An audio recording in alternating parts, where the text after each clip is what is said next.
Hey guys, let's go ahead and do a nano wing frame up and build. I usually on the nano take it's a hacksaw blade, sawzall blade, or something along those lines, and I run it in all of these channels and take them down about an 1/8 inch farther. I've already done it on all of these aircraft wings prior to doing this video here, so all of these channels you can see have been all cleared out. So now there's room for the actual sparring to go in those channels. I've also taken all of my slip tubes and I've pre-cut them and fit them, and I put a little bit of clear tape on the end of them, so those are ready to go down and in, so everything is basically ready to go down in here. And I'll show you my method on how I end up doing this. So after all these channels have been cleared and everything is ready to go, I have all my strip fiberglass rods here, so all the rods can end up going into the wings, and basically have everything kind of preset and ready to go. But one of the very first things I do is I put a piece of, what do you call it, sandpaper on the end of a tube, and then I'll take those and I'll run that in the bottom of the channel and rough these channels up. I've pretty much done that on all of these wings prior to this video, just so you know. So basically I go through and rough those channels up, and that makes the glue stick a lot better. So I basically will go through all these channels. Like I said, I've already roughened these channels already up in this build. So I basically took a piece of carbon fiber rod and I put a little bit of grip tape on there, or you can use sandpaper or whatnot and rough those channels up. I don't usually worry about doing it to the spars. I just make sure I got the ends capped on those. Spar sleeves. I make sure I have the ends capped on those and ready to go. So my method to putting these in, I use Star Bond, either the medium or the thick, and I will put a layer of the Star Bond down and inside these channels prior to sticking the tube down in there. So make sure the tube fits. I've already pre-fitted everything, and I will go ahead and put a couple drops in the bottom, a decent little line, and stop maybe like 15 millimeters, 10 millimeters from the end, because it'll squish out as you push down. And I'll drop these guys right in to the roughened channel, and then I'll push them down into place, and I'll hold them in place, and then I'll activate those in there. So you basically have those channels activated.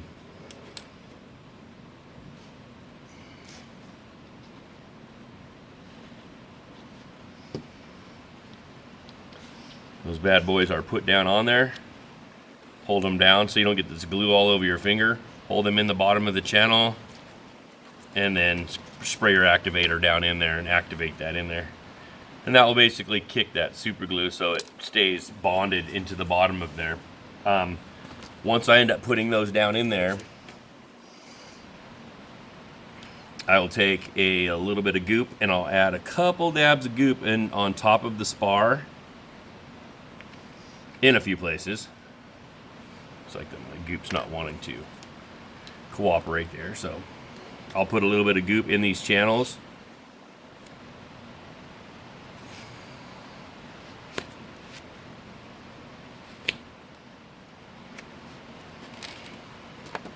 And then I will take my foam strips,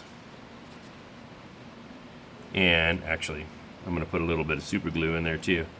Where I don't have the goop, and in between the layers of goop, I will go through and add a little bit of thick super glue in here too, and then basically push this bad boy down and in.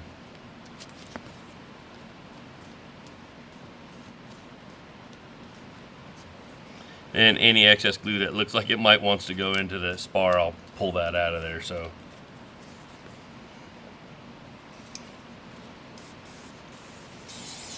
some more activator on there, and basically just glue the cap right on. Later I'm going to trim this off, and then I'm going to put a layer of goop right over the top of it, so that will completely lock it down with goop later.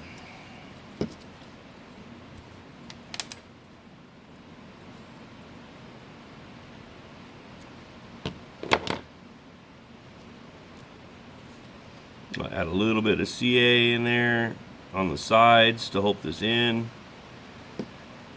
And then I'll drop that bad boy in there too. Wipe off any excess.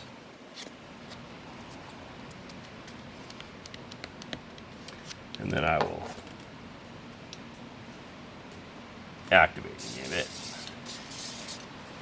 So I basically glued used the mixture of goop and CA and glued those caps right in there. Sometimes people use goop. You can use goop to layer it in there and use that rather than just the combination of both. But sometimes when you use the combination of both, you can work faster because the CA will lock it down and hold it, and you can still work with everything else. So once that's said and done, then we can come back and trim the top off after this is dry, and we can set the sparring in there. So let me pause this and we will get ready for the next step. All right, now that we've actually, which I did when I was on pause there, I went through and finished this one, and then I went through and glued the spar channels, slip tubes in those channels. So when you're done and these are glued in and this is dry, you would come across with a straight razor and just trim that bad boy off there. So you got him out of the way. Trick is nice, you know, larger snap razor or a smaller snap razor, just a nice blade where you can work that in there.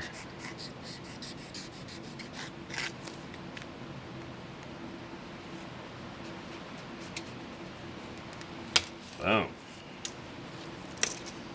Okay, so those channels there on the front, if you are working on the smaller wings, the actual spar cap channel goes over the fiberglass rod channel. So I will open that up just a little bit so the fiberglass rod would fit in there.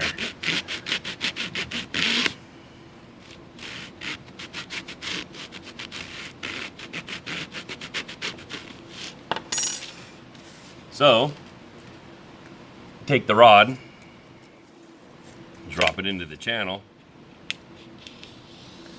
Popsicle sticks are awesome. Use them for a lot of stuff like this.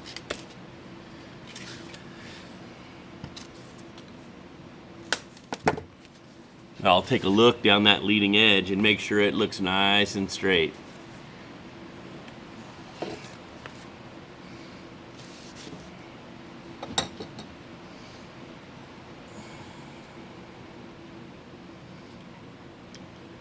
This table I have here is super true and flat, so I'm weighting it down adjacent to this spar. I'm basically using a medium CA here because the CA sticks to the spar, fiberglass spar really well.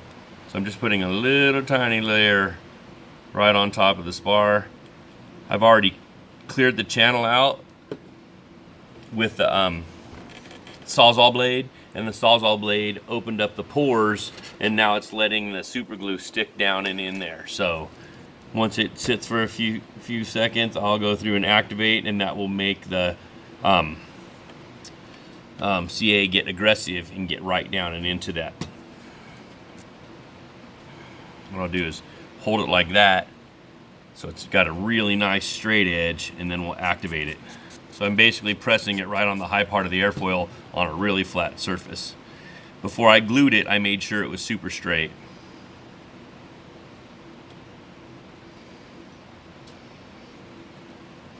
Now that should lock it in. And then I have the trailing edge here. So what I'll do with the trailing edge is basically the same thing.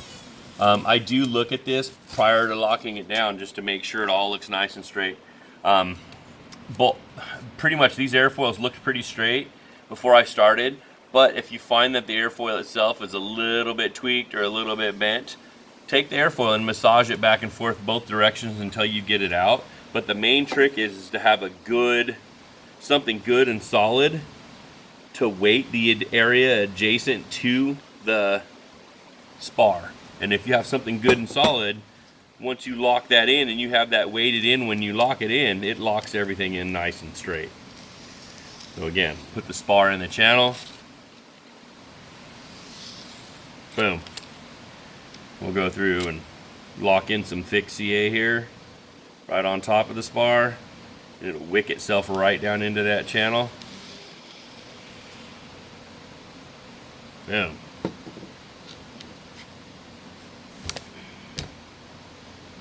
Take that nice weight on this table. Lock that in.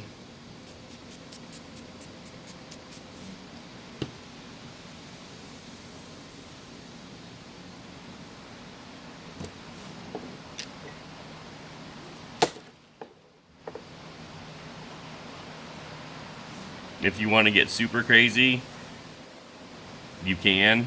You can actually take this wing, mark it here, and then cut yourself another channel if you really want to put that in there. I left the rear channels on these wings off just because they're so small, and if you lock in this main and lock in this and you get this wing set in motion, I've never really had a problem with it being straight. But you know, some guys get a little crazy. I know on some of the super fast stuff, I've actually put an extra spar back here in that area. Just depends on what you want to do. Then final top spar, do the same thing. I've already, like I said, I've taken the Sawzall blade and I've cleared the channel so the channel is nice and clear. And we'll go ahead and press it in so it's slightly below the surface. Boom. This is the trickiest part of the whole thing, is make sure that this is in nice, and before you lock it in, look right down that leading edge and make sure this airfoil is nice and straight before you lock it in. So that's what I'm doing now, is I'm looking right down that leading edge and make sure it's nice and straight. So even to ensure that it's super straight, I'll go through and lock it.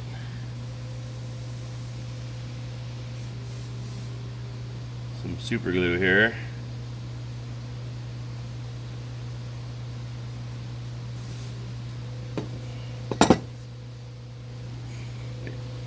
If you have a little excess super glue, wipe it off. I end up getting a little bit too much on there.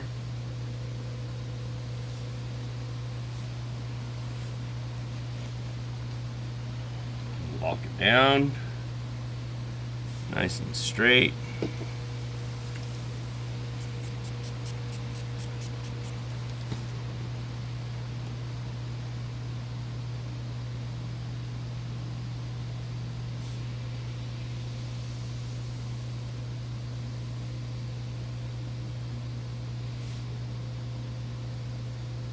There we go. If you want, you can let this sit for a little while too. I don't usually use goop in this application. I will, after things are dried, I will add a layer of goop on the top. I do not use goop to put the spars in this way because when goop shrinks, it distorts.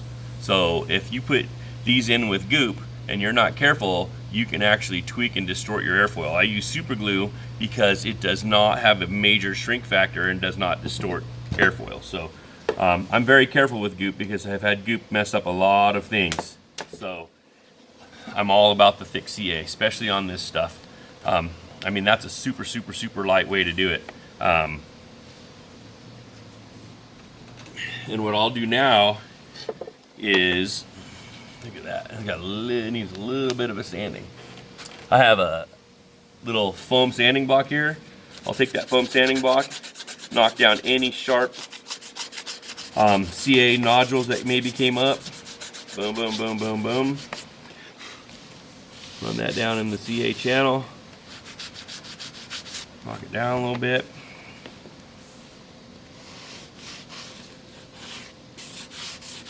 Boom. I'll put a piece of masking tape on each side of the super glue. Boom.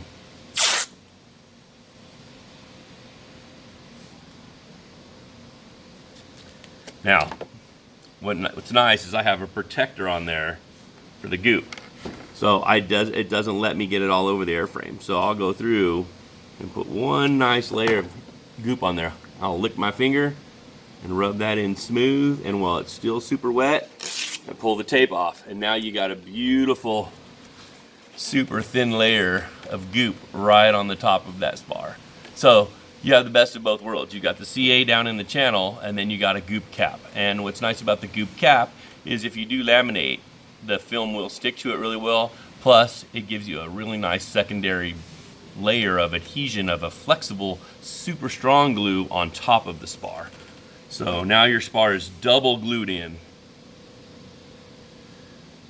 And will have a slight amount of flexibility if you do hammer it into the ground. So, you know, and then I'll go ahead and do that basically on the other side too. I will put a piece of tape on each side of that spar channel where the slip tube is in, and I will tape that and do the same thing with the glue on the goop.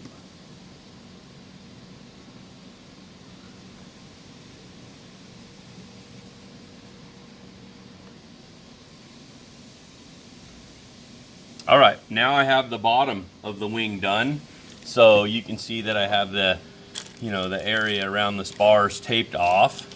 This will allow me to put the layer of goop where I want to put it without it going all over the place. So I'll do the same thing on the bottom. Is I'll run a quick layer of goop on there, run it across with my finger, wipe my finger off, pull the tape off. Right on the spar cap, I'll put a little layer of goop over that cap. You can get fancy and tape it crazy if you want, or you can just put a layer of goop over it like I did. And then the front spar, surface spar, boom. I have it taped off all around it. I'm putting a layer of goop over the actual cap and then smearing it off. Boom. And this basically locks that cap spar right over the main part of the slip tube. Sorry, the spar cap over the slip tube. So when you're said and done, you have a nice layer of goop over the top of the spar and the actual surface spar channel. And you can see I put a little bit of a layer over that guy too. I glued all that stuff in, and now I just capped it off. So these wings are so tiny, I'm not going absolutely crazy with method because they don't weigh anything to begin with. I'm not trying to add a ton of goop to all of this, and the hot glue we don't use because it's not something we want to use. We want to stick with the CA and the goop on here. It keeps it nice and light. And when the goop evaporates, about 90% of it goes away in weight. So, like I said, I'm not a big fan of doing goop on this entirely, just because when goop shrinks, it goes away 80 to 90%, which means it pulls edges. So, at that point, I'll go to the other side on the top, and I'll put the spar in on the other side, and then this wing right here will be done. So, all right, let's finish up the second small wing. So everything is pretty much already all glued in this wing. Now I'm going in and putting on the goop cap on top of the surface strip spars, just like I did the last ones, and then doing a little goop layer over the top of the spar cap, and this gives that round of strength.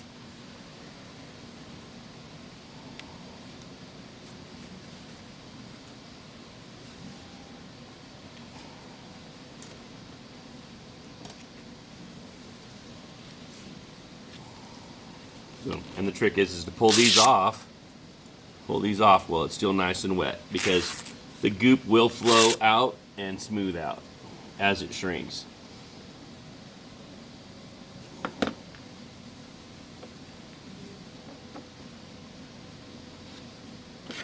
If you were to paint these, I would go through and shoot them with a heavy coat of 3M90, let them sit for a day, and then I would go ahead and paint them. I wouldn't go through and sand them. I would use 3M90, let that dry, and then paint, because the 3M90 will act like the primer and it will lock everything down. Or you can build it just like this and do a little bit of plastic dip on the leading edge, maybe for some protection and a little bit of color, you know, and maybe paint from that spar back for a trailing edge color.